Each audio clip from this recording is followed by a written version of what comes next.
स्वागत है आप सभी का मेरे इस छोटे से चैनल पर, जहां हम बात करते हैं ऐसी मूवीज की कहानी के बारे में जो हिंदी में उपलब्ध नहीं है। आज हम बात करने वाले हैं साल 2014 में आई एक drama mystery movie the secret life of single mother के बारे में, जिसकी कहानी आपको बेहद पसंद आएगी। कहानी की शुरुआत रेचल नाम की एक औरत से होती है जो फोन पर किसी आदमी से बात कर रही थी। वो कहती है, सर आप जो भी कहोगे वो मैं करूंगी। तभी रेचल का बेटा टिमी वहां आता है। रेचल टिमी को बताती है कि वो बस अपना काम कर रही है। अब यहाँ से कहानी 2 महीने पहले की देखते हैं, जहाँ रेचल अपने घर में काम कर रही है। उसे अपने पति स्कॉट का फोन आता है। वो कहता है कि मुझे काम की वजह से कुछ दिन यहीं रुकना पड़ेगा।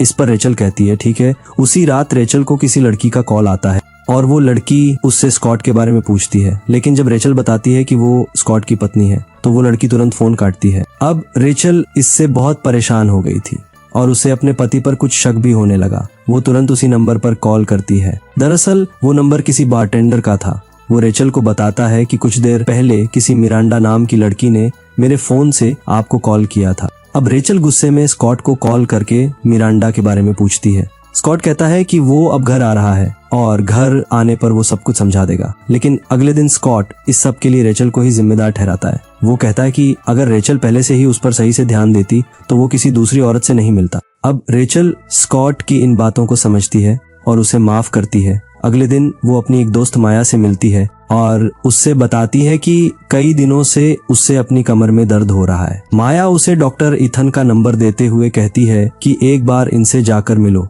अगले दिन रेचल इथन के अस्पताल जाती है। वहां जांच करने के बाद इथन उसे बताता है कि तुम्हारी मांसपेशियों में कोई समस्या नहीं है। वो पूछता है क्या उसके जीवन में कोई समस्या है। अब पहले तो रेचल उससे कुछ नहीं बताती, मगर फिर भावुक होकर वो कहती है कि उसका पति उससे प्यार नहीं करता। उसका बाहर किसी दूसरी औरत के साथ चक्कर चल रहा है और ये सब वो तभी छोड़ेगा जब मैं उसकी एक अजीबोगरीब बात मानने के लिए राजी होंगी। दरअसल स्कॉट कोई ऑपरेशन करके रेचल के शरीर में कुछ बदलाव करना चाहता था, लेकिन ये बात रेचल को पसंद नहीं। अब ये सुनकर इथन उससे कहता है कि तुम्हारा पति तुमसे सच में प्यार नहीं करता। प्यार का मतलब सिर्फ बाहरी सुंदरता से आकर्षक होना नहीं, बल्कि अपनी पत्नी की रजामंदी का सम्मान करना है।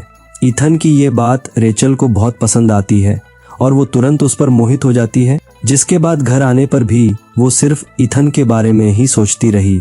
एक दिन इथन रेचल की जांच करके उसे बताता है कि अब वो पूरी तरह से ठीक है। अब यहाँ इथन को भी पता था कि रेचल उसे पसंद करने लगी है, इसलिए वो उसके करीब आने की कोशिश करता है और उसके बाद से ही उन दोनों के बीच नजदीकियां बढ़ने लगी। उस बातचीत के बाद दोनों ही अक्सर एक दूसरे से मिलने लगे और जब भी वो दोनों मिलते तो वो अपने आपस की दूरियां मिटाते। एक दिन रेचल अपनी दोस्त सारा को उसके डॉक्टर इथन के साथ चल रहे रिश्ते के बारे में बताती है। वो कहती है कि इथन के साथ वो काफी खुश है और इसलिए वो जल्द ही अपने पति स्कॉट से तलाक ले लेगी। उसी रात स्कॉट रेचल को बताता है कि उसे एक अच्छा डॉक्टर मिल गया है जो अच्छे से उसका ऑपरेशन करेगा, लेकिन वो कहती है कि उसे ऑपरेशन नहीं करवाना, उसे बस जल्द से जल्द तलाक चाहिए। तलाक की बात सुनकर स्कॉट गुस्से में रेचल को घर से बाहर निकालता है और इस बात को लेकर रेचल पूरी रात रोती रही। अगले दिन वो सारा को बताती है कि उसने स्कॉट को तलाक लेने के बारे में बता दिया। इस पर सारा पूछती है कि वो बच्चों का क्या करेगी, जिस पर रेचल कहती है कि बस एक बार उनका तलाक हो जाए, जिसके बाद वो बच्चों की कस्टडी भी ले लेगी। सारा उसे समझाती है कि उससे पहले अपने बच्चों को भी इस बारे में बताना चाहिए। अब घर आकर रेचल अपने बच्चों से कहती है कि वो और उनके पिता तलाक लेकर अलग होने वाले हैं। ये सुनकर टिमी परेशान होकर चला जाता है, लेकिन उसकी बेटी लिली इसका समर्थन करते हुए उसे गले लगाती है।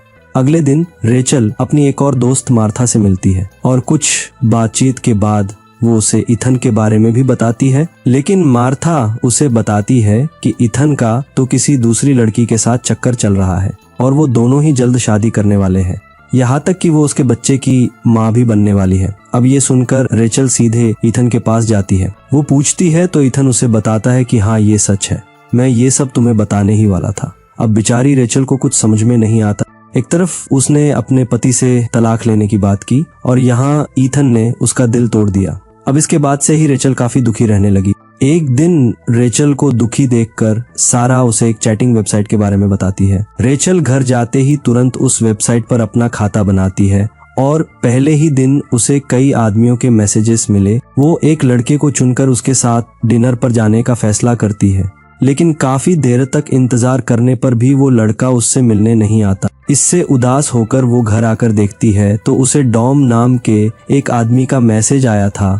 उसमें लिखा था कि कोई भी औरत अगर खुद को आत्मविश्वासी महसूस कराना चाहती है तो दिए गए नंबर पर कॉल करे। रेचल उसे अगले दिन कॉल करती है। वो कहता है कि वो उसे मानसिक रूप से मजबूत बनाएगा, मगर इसके लिए उसे उसकी हर एक बात माननी होगी। लेकिन सबसे पहले उसे खुद के बारे में सब कुछ बताना होगा, क्योंकि उसे पता होना चाहिए कि कौन सी चीज पर उसे काम करना है। अब रेचल डॉम की इन बातों को समझ नहीं पाती, लेकिन उसे उसकी ये बातें काफी दिलचस्प लगी। एक दिन वो अपने बच्चों को स्कॉट के पास छोड़कर डॉम को कॉल करती है।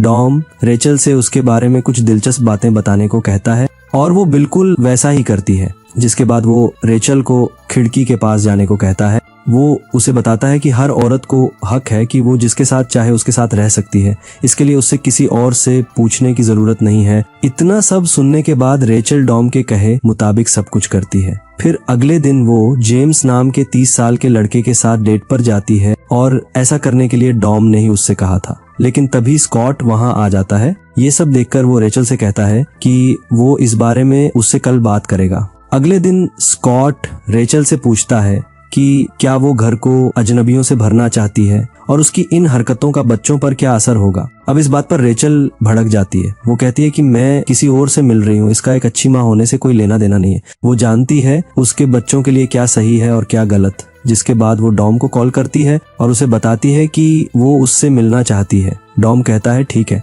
वो उसे अपनी तस्वीर भेजेगा। फिर डॉम के कहने पर रेचल जेम्स के साथ एक क्लब में जाती है। वहां पर दोनों ही एक साथ खूब हंसी मजाक करते हैं और इस वजह से वहां से जाने के बाद उन दोनों के बीच की नजदीकियां अब बढ़ गई थी। अब एक दिन जेम्स रेचल से कहता है कि वो उसके और उसके बच्चों के साथ बाहर एक ट्रिप पर जाना चाहता है, लेकिन रेचल नहीं मानती क्योंकि वो पहले उसके बारे में और जानना चाहती है और उसके बाद ही वो अपने बच्चों से उससे मिलवाएगी। जिसके बाद वो घर आकर देखती है तो डॉम ने उसे अपनी तस्वीर भेजी थी।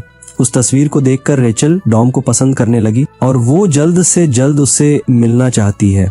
रेचल ये बात सारा को बताती है और फिर स्कॉट से झूठ कहती है कि वो किसी काम के लिए बाहर जा रही है।